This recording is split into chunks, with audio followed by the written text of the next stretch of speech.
melon tabihuday. Itulyukan daw, guys. Akala natin po sa puno mamupo.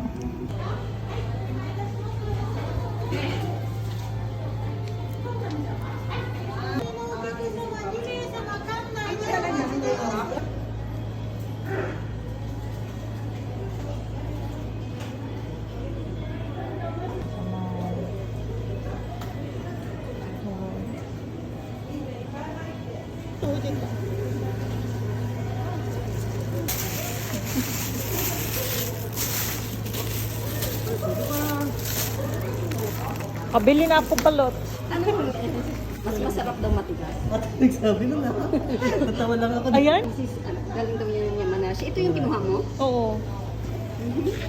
First try mo na. Yung gusto ni ate yung matigas. Matigas siya. Hanap ka rin yung matigas. Bakit ba yung bibilhin ko? O sige, bili ka na. Thank you for that. Ano? Siya ang mas maganda.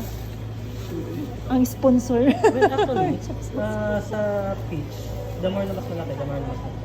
Ah, Ganun ba? Ganun siya. Kasi Hindi namin sa alam eh. pag ano ng Yung tamis stem niya? sa stem mismo, doon na pupunta lahat ng nutrients. Kaya naman ako. Akala ko ang maliit ang matamis. Hindi ba? Mas matamis ang mas juicy pa siya. Ay, Talaga? eh di ito na kasi malaki siya. Pwede Di ba- ko palitin, charot. Di ba pinuntahan natin lot yung ano, Alin? flowers yun, Yung peach. flowers? Tinatanggal pala yung lahat ng, ay hindi lahat, nagtitira ng Ayun, bulaklak. Nagtitira ng ano, ganun No. talaga. Kasi ganun yung ginagawa ko eh. Ganyan pa Ah, ano, yung kinukuha. sa isang stem, Bakit magtitira kinukuha? ka na ng apat. Hindi magmamatter kung anong kulay niya.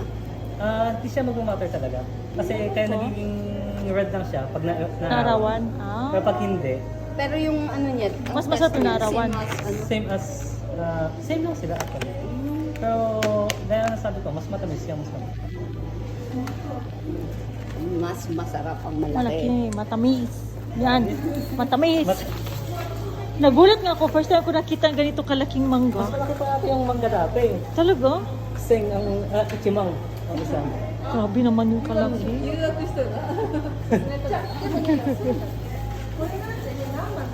Sugoy na. Laki. Bango. Ang laki sa mangga. Ang laki ng mangga. Laki ng mangga.